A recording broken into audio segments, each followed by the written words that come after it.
जय हिंद मेरे प्यारे साथियों। तो अगर क्लास 12 और विद्यार्थी हो तो आज की ये वीडियो आप लोग के लिए एकदम रामबाण साबित होने वाली है, क्योंकि बहुत सारे पेपर्स को एनालाइज करने के बाद जो भी मैंने आपको 45 प्रश्न यहाँ पे बताए थे, उसमें हमने यहाँ पे बहुत सारे प्रश्न आपको हमने जो कि सॉल्व यहाँ पे करा दिए हैं। ठीक है, तो हमने यहाँ पे लगभग आपको यहाँ पे आपको यहाँ पे लगभग 39 प्रश्नों को हमने सॉल्व करा दिया है। अब यहाँ से आपके जो प्रश्न आने वाले हैं ना, यानी यहाँ से अब आपके यहाँ पे 39 के बाद आपके यहाँ पे जो 40, 41, 42, 43 ये जितने भी आपके प्रश्न आएंगे सभी 5-5 नंबर के प्रश्न होंगे। और ये आपके बोर्ड एग्जाम में ना 101% मैं आपको गारंटी के साथ बता रहा हूँ एकदम छपने वाला प्रश्न होंगे और आपको एकदम बोर्ड एग्जाम में छपा हुआ प्रश्न देखने को मिलेगा।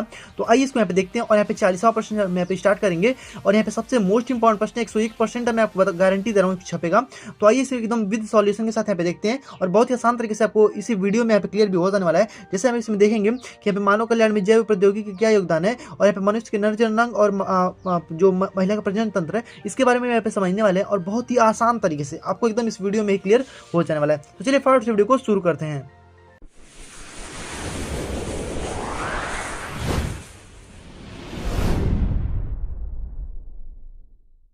तो आइए यहाँ पे देखते हैं, बस केवल आपको ध्यान से देखना है। ठीक है, सारी चीज़ों को अगर आपने इसके पिछले वीडियो को नहीं देखा है ना तो आप उसको जोर से देख लीजिएगा, आपको सारी चीज़ें क्लियर हो जाएंगी। इसके पिछले मैं आपको यहाँ पे जितने भी 39 प्रश्नों को यहाँ पे सॉल्व कराया हूँ सभी के यहाँ पे जो डिस्क्रिप्शन बॉक्स में आपको लिंक मिल जाएगा या फिर आप प्लेलिस्ट में जाकर देख सकते हैं। ठीक है, इसको अलग से यहाँ पे प्लेलिस्ट बना हुआ है। तो आइए यहाँ पे देखते हैं। अब यहाँ पे अगला हमारा प्रश्न यहाँ पे दिया गया कि मानव कल्याण में जैव प्रौद्योगिकी की योगदान का संक्षेप में उल्लेख कीजिए। ठीक है, यानी आपको इसको यहाँ पे 5 नंबर में लिखना है और यह सबसे ज्यादा मोस्ट इंपॉर्टेंट है। जैव प्रौद्योगिकी से एग्जाम में हमेशा प्रश्न जो है यहाँ पे पूछा ही जाता है। ठीक है, तो ध्यान से केवल देखते चलिएगा, एग्जाम के लिए बहुत ज्यादा महत्वपूर्ण होने वाला है और इसको एकदम ईजी तरीके से एकदम समझाएंगे आपको यहाँ पे और बहुत ही आसान तरीके से आपको क्लियर भी हो जाएगा। तो ध्यान रखिएगा। तो यहाँ पे देखिए, आपको यहाँ पे सबसे पहले आपको प्रश्नोत्तर संख्या यहाँ पे 40 लिख देना है। ठीक है, और किस प्रकार से आपको लिखना है बोर्ड एग्जाम में वो भी मैं आपको बताऊंगा। ध्यान से यहाँ पे देखते चलिए। देखिए, आपको यहाँ पे हेडिंग यहाँ पे लगा देना है, यहाँ पे उत्तर आपको लिख देना है 40 का। ठीक है, और यहाँ पे लिखेंगे क्या कि जो जैव प्रौद्योगिकी है वो मानव के कल्याण में कई तरह से योगदान जो कि दिया गया है। ठीक है, सबसे पहले आपको इसको एक लाइन में भी इसको परिभाषित करेंगे कि भाई जैव प्रौद्योगिकी है ना वो मानव के कल्याण में महत्वपूर्ण यानी कई तरीकों से यहाँ पे महत्वपूर्ण उन्होंने योगदान जो कि दिया है। ठीक है, यानी जैव प्रौद्योगिकी ने।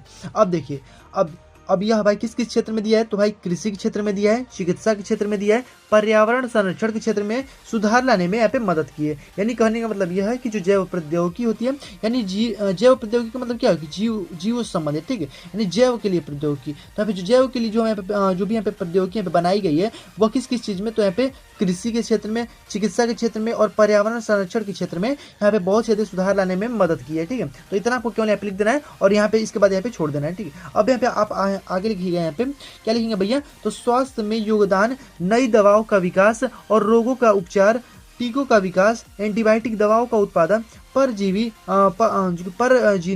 जंतुओं के निर्माण से रोगों का अध्ययन आदि। ठीक है, यानी इन सभी में अगर देखेंगे तो यहाँ पे स्वास्थ्य के योगदान में, नई दवाओं के विकास में, ठीक है, और यहाँ पे रोगों के उपचार में, टीकों के विकास में और एंटीबायोटिक दवाओं का उत्पादन। ठीक है, और परजीवी जंतुओं के निर्माण और यहाँ पे निर्माण से यहाँ पे रोगों का अध्ययन यहाँ पे करने में इससे हमें बहुत ज़्यादा हेल्प देखने को मिला है जैव प्रौद्योगिकी के कारण। ठीक है, तो इतना आपको यहाँ पे लिख देना है, इसके बारे आपको यहाँ पे नहीं लिखना है। ठीक है, अब हम बात करते हैं कि भाई ये योगदान दिया है किसके बारे में, तो यहाँ पे मानव के कल्याण क्षेत्र में किस प्रकार से इसने योगदान दिया है। तो हम बात कर लेते हैं थोड़ी बहुत बातों को। जैसे मान लीजिए कृषि क्षेत्र में इसने बहुत बड़ा यहाँ पे योगदान जो कि दिया है, तो आप इसको लिख दीजिएगा। वैसे तो यहाँ पे कृषि, चिकित्सा, पर्यावरण संरक्षण इन सभी चीज़ों में यहाँ पे इसने महत्वपूर्ण योगदान जो कि दिया है। ठीक है, तो देखिए ध्यान से, क्योंकि ये लॉन्ग क्वेश्चन आंसर है, 5 नंबर में आपको लिखना है, तो ये सारी चीज़ आपको यहाँ पे लिखनी पड़ेंगी। ठीक है, ध्यान से देखते चलिए, हेडिंग वाइज मैं आपको समझाऊंगा बहुत ही ईजी तरीके से, ध्यान से देखते चलिएगा। ठीक है, यहाँ पे दिया कि फसलों की पैदावार को बढ़ाने में, और भाई ईजी सी बात है, आप समझ सकते हैं कि भाई फसलों को बढ़ाने में जैव प्रौद्योगिकी का सबसे महत्वपूर्ण योगदान है। यानी फसल जितना मतलब कि अगर फसलों में देखेंगे तो नए नए कीटनाशक दवाओं का यानी जो जैव प्रौद्योगिकी है वो जीव जो होते हैं उनके माध्यम से यहाँ पे हम यहाँ पे फसलों की पैदावार में यहाँ पे जो उनको वृद्धि देखने को मिली है। यानी जैव प्रौद्योगिकी जो है वो कृषि के क्षेत्र में भी बहुत ही ज़्यादा महत्वपूर्ण योगदान दिया है। ठीक है, तो यानी इसमें देखेंगे तो यहाँ पे जो जीव जंतु जो सड़े गले जो पदार्थ होते हैं, ठीक है, उनसे यहाँ पे मतलब कि खेत की उर्वरता को बढ़ा देते हैं और यहाँ पर फसलों की यहाँ पे पैदावार में भी हमें वृद्धि देखने को मिलता है। ठीक है, तो ये आप लिख सकते हैं। अगर आप लिखेंगे कीटों के प्रतिरोधी फसलों का उत्पादन, ठीक है, कीटों के प्रतिरोधी फसलों का उत्पादन, ठीक है, यानी कीट से प्रतिरोधी यानी कीट के विपरीत यहाँ पे फसलों का हम यहाँ पे उत्पादन कर पा रहे हैं किसके माध्यम से भाई, तो यहाँ पे जैव प्रौद्योगिकी की मदद से, ठीक है। अब देखिए आगे आपको यहाँ पे क्या लिखना है कि गोल्डन राइस, आलू, मक्का। अब देखिए गोल्डन राइस का कहने का मतलब नहीं कि पूरा मतलब सोने का होगा, ऐसा कोई बात नहीं है। ये कहने का मतलब क्या है, गोल्डन राइस थोड़ा गोल्डन कलर में दिखता है, वैसे गोल्डन राइस को बोलते हैं, ठीक है। तो गोल्डन राइस, आलू, मक्का, मूंगफली, सोयाबीन आदि जैसे खाद्य उत्पादों में समृद्ध पोषक तत्वों का उत्पादन, ठीक है। यानी इस क्षेत्र में भी अगर देखा जाए तो कृषि के क्षेत्र में गोल्डन राइस के उत्पादन, आलू, मक्का, मूंगफली, सोयाबीन और जैसे अन्य जो खाद्य उत्पाद है उनकी समृद्धि एवं पोषक तत्वों के उत्पादन में सबसे महत्वपूर्ण इसने योगदान दिया है। किसने भाई, तो कृषि जो यहाँ पे जैव प्रौद्योगिकी है, ठीक है। तो यहाँ तक आपको क्लियर हो गया ना, कोई भी डाउट आपको इसमें नहीं होनी चाहिए। जो भी आपको डाउट हो कमेंट कर दीजिएगा, आपको यहाँ पे सब यहाँ पे डाउट जो क्लियर कर देंगे, ठीक है। अब आपको लास्ट में भाई क्या लिखना है, यहाँ पे थोड़ा सा देख लीजिए कि पर्यावरण में योगदान। अब देखिए भाई पर्यावरण भाई क्या योगदान है, तो जैसे अपशिष्ट प्रबंधन, ठीक है, अपशिष्ट प्रबंधन, परमाणु पर नियंत्रण, जो प्रदूषण है उस पर नियंत्रण, पर्यावरण पर पड़ने वाले प्रभाव को कम करना, ठीक है, और कम और स्वच्छ ऊर्जा का उपयोग यहाँ पे करना, ठीक है। यानी इसी के कारण हम क्या करते हैं कि जितने भी पर्यावरण से प्रदूषण हो रहे हैं उसको नियंत्रण कर पा रहे हैं, यानी जैव प्रौद्योगिकी के कारण ही, और प्रभाव को कम कर पा रहे हैं, और कम होने के साथ साथ यहाँ पे स्वच्छ ऊर्जा का भी यहाँ पे उपयोग जो कि कर पा रहे हैं, ठीक है। तो यहाँ तक आपको यहाँ पे कृषि में योगदान लिख देना है, 3 हेडिंग आपको यहाँ पे डाल करके, ठीक है, इस प्रकार से बिंदु। अब देखिए अब लास्ट में आपको यहाँ पे अन्य योगदान भी इसके बहुत सारे हमको देखने को मिले हैं, जैसे कि टिकाऊ सामग्री के विकास करने में, ठीक है। यानी टिकाऊ सामग्री के विकास यानी जो ऐसी सामग्रियां जिसे हम बहुत ही लंबे समय तक, बहुत ही ज़्यादा दिन तक हम इसका उपयोग कर सकते हैं, यानी टिकाऊ सामग्री, यानी बहुत ज़्यादा लंबे समय तक यहाँ पे जिसका हम प्रयोग कर सके उसी को टिकाऊ सामग्री बोलते हैं, ठीक है। तो इसके विकास करने में और भूखों को भोजन उपलब्ध कराने में, ठीक है, यानी भूख जो मतलब भूखे रहते हैं, ठीक है, उनको यहाँ पे भोजन को उपलब्ध कराने में भी जैव प्रौद्योगिकी का बहुत ज़्यादा योगदान देखने को मिला है। और यहाँ पे सुरक्षित, स्वच्छ और कुशल औद्योगिक निर्माण, विनिर्माण प्रक्रियाओं के महत्वपूर्ण योगदान, उत्पादन, ठीक है, यहाँ पे उत्पादन, ठीक है, उत्पादन, ठीक है, उत्पादन और जैव प्रौद्योगिकी प्रदान करने में, ठीक है। तो इस प्रकार से ध्यान रखिएगा, यानी सुरक्षित, स्वस्थ और कुशल औद्योगिक विनिर्माण प्रक्रियाओं और महत्वपूर्ण उत्पादन में भी प्रौद्योगिकी जो है यहाँ पे प्रदान जो कि करना, यहाँ पे ये सारी चीजें भी यहाँ पे जैव प्रौद्योगिकी के माध्यम से हमको यहाँ पे देखने को मिला है, ठीक है। तो यहाँ तक आपको यहाँ पे क्लियर हो गया होगा। यानी ये वाला प्रश्न अगर आपको मिल जाए ना बोर्ड एग्जाम में, आप छोड़ करके मत आइएगा, और मैं आपको गारंटी के साथ बताता हूँ जैव प्रौद्योगिकी या फिर प्रौद्योगिकी से आपको एक प्रश्न 100% आपको देखने को मिलेगा। तो इसको ध्यान रखिएगा, एग्जाम में छपने वाला प्रश्न। आगे अगर हम बात करते हैं, अब देखिए अगला हमारे प्रश्न दिए गए कि अगला हमारे देखिए कि मनुष्य के नर तंत्र का सचित्र यहाँ पे वर्णन कीजिए, ठीक है। इसको हम देख लेते हैं। और शुक्राणु जो है कहाँ पे संचित रहते हैं इसके बारे में यहाँ पे पूछा गया, ठीक है। तो इसको ध्यान से देखिए, एग्जाम में एकदम आपको सचित्र वर्णन करना होता है और बहुत ध्यान से देखिएगा एग्जाम में छपने वाले प्रश्नों का। तो देखिए आपको यहाँ पे देखिए यहाँ से आपको यहाँ पे 41वां प्रश्न लिखना है भाई। कहाँ से लिखेंगे, देखिए सबसे पहले आपको यहाँ पे शुरू में आपको यहाँ पे ये लिख देना है, 41वां प्रश्न का यहाँ पे उत्तर डाल दीजिएगा कि मनुष्य में नर जननतंत्र जो होता है कई अंग होते हैं, ठीक है। इसमें कई अंग होते हैं भाई। तो इसमें क्या क्या होता है, विचरण होता है,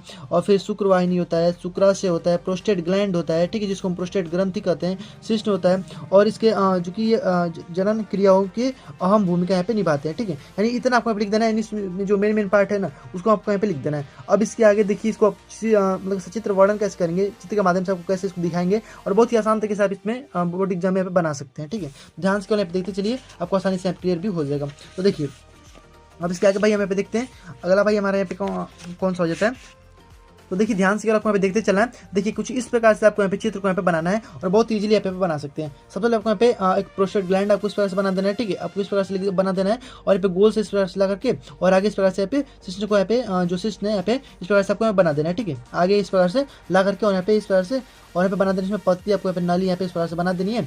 और यहाँ पे आपको यहाँ पे साइड में देखने को मिल रहा होगा यहाँ पे विसर्ग, ठीक है, जिसमें यहाँ पे अगर हमारा इसमें क्वेश्चन एक पूछा गया था भाई, क्या पूछा गया था इसमें कि जो शुक्राणु होते हैं कहाँ पे संचित रहते हैं, ये आपसे पूछा गया। तो भाई कहाँ पे संचित रहते हैं, तो आपको यहाँ पे देखने को मिल रहा होगा कि ये जो हमारा विसर्ग होता है उसी में यहाँ पे जो हमारा टेस्टिस होता है, ठीक है, इसी के अंदर हमारे पे टेस्टिस के अंदर आपको यहाँ पे हमारे यहाँ पे देखने को मिलता है कौन सा भैया, तो यहाँ पे इसी में हमारे पे जो शुक्राणु होते हैं वो यहाँ पे संचित यहाँ पे रहते हैं, ठीक है। तो ध्यान रखिएगा, यहाँ पे आपको क्लियर करना है। और यहाँ पे ये वाला जो आपको यहाँ पे नलिका यहाँ पे दिखाई दे रही है इसको हम बोलते हैं शुक्राणु यहाँ पे नलिका, ठीक है। तो ये आपको यहाँ पे 2-3 चीज़ों को आपको यहाँ पे लिख देना है, जैसे कि ये आपको यहाँ पे बना देना है इस तरह से प्रोस्टेट ग्लैंड, और यहाँ पे ऊपर से यहाँ पे ये हमारा यूरेटस, ये हमारा अलग है, ठीक है, ये हमारा यूरेथ्रा, ये सब हमारा यहाँ पे ऊपर से जब यहाँ पे जो कि वृक्क से होते हुए आता है ना नली, वो आपको यहाँ पे दिखाया गया। तो वृक्क से होते हुए आएगा और फिर यहाँ पे प्रोस्टेट ग्लैंड में हमारे यहाँ पे जुड़ जाएगा और इसी में दोनों आता है, ठीक है। ऊपर से हमारे यहाँ पे जो अपशिष्ट जो पदार्थ होते हैं ना, जो जल का अपशिष्ट पदार्थ होता है वो भी हमारे इसी में आता है, और यहाँ से जो शुक्राणु होते हैं वो भी हमारे इसी में जाते हैं, ठीक है।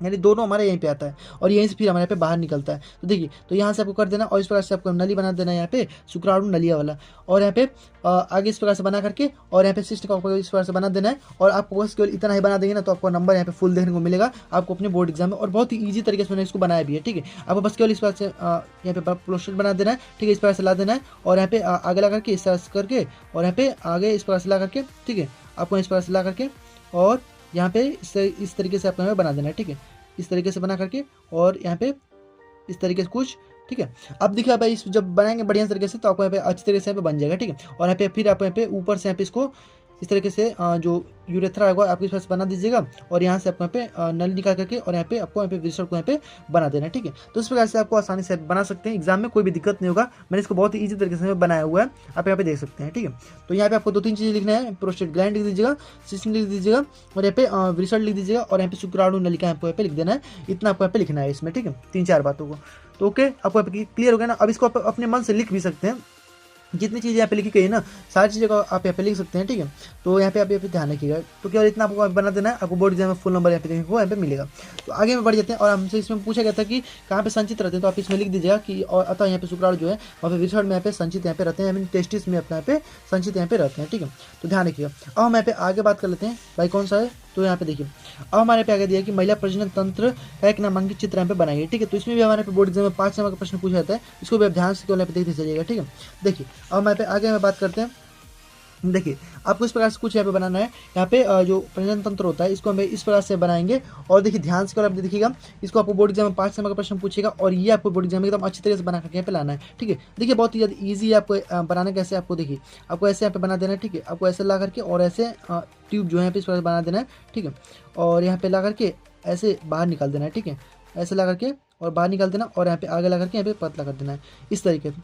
और यहाँ पे आपको यहाँ पे ये वाला जो आपको यहाँ पे दिखाई दे रहा है, ठीक है, ये आपको यहाँ पे ओवम आपको बना देना इस प्रकार से।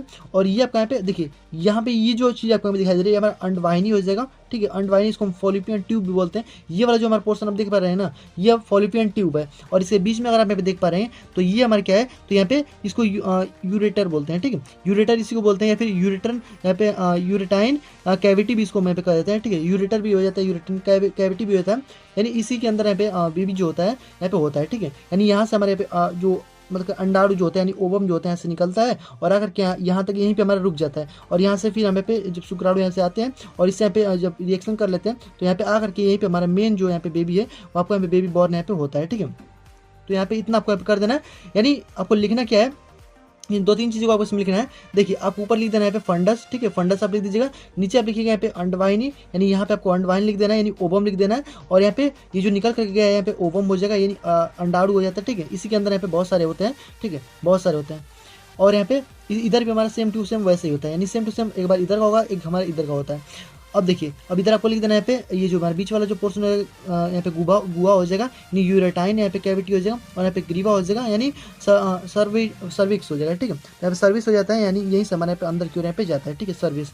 तो देखिए, और यहाँ पे आपको लास्ट में लिख देना है वेगिना। तो ये आपको यहाँ पे इतना हो गया, यानी इतना ही आपको क्यों लिखना है, आपको नामांकित चित्र क्यों यहाँ पे बोला था। और आप केवल इतना भी अगर बना देंगे तो आपको नंबर बढ़िया अच्छा खासा आपको देखने को मिल जाएगा। और ये 5 नंबर का पूछता है एग्जाम में, ध्यान रखिएगा। और इसको आप अपने मन से भी लिख भी सकते हैं। अब भाई जब बना सकते हैं तो भाई लिख तो भाई आसानी से सकते हैं। ठीक है, तो ये आपको यहाँ पे क्लियर हो जाएगा। और ये जितने मैं आपको 3 यहाँ पे क्वेश्चन बताया हूँ ना, ये सबसे ज़्यादा मोस्ट इंपॉर्टेंट थे और ये आपके एग्जाम में 100% आपको इस एग्जाम में प्रश्न देखने को मिलेगा। ठीक है, तो ये 40, 41 और 42 प्रश्न तीनों के तीनों मोस्ट इंपॉर्टेंट थे और मैंने आपको इस 10 मिनट की छोटी इस वीडियो में आपको यहाँ पे क्लियर कर दिया है। ठीक है, तो ध्यान रखिए। अब हम इसके आगे यहाँ पे देखेंगे अनुवांशिक कूट, मेंडली विकार और कैंसर क्या है, और कैंसर के कारण और उपचार भी हम देखेंगे यहाँ पे। और यहाँ पे ये जो हमारे 3 जो क्वेश्चन बचे हुए हैं इसको हम नेक्स्ट वीडियो में डिस्कस कर लेंगे आसानी से। ठीक है, क्योंकि सभी 5-5 नंबर के, इसको थोड़ा हमको विस्तार से देखना पड़ेगा। ठीक है, तो बस आज की इस वीडियो में इतना देते हैं। इन तीनों को अब बना करके एकदम बढ़िया तरीके से तैयार कर लीजिएगा, एग्जाम में आपके एकदम छपने वाला प्रश्न होंगे। ठीक है, तो इस चीज़ को एकदम आपको यहाँ पे नोट कर लेना है। ठीक है, तो बस आज की इस वीडियो में इतना देते हैं, मिलते हैं नेक्स्ट वीडियो में।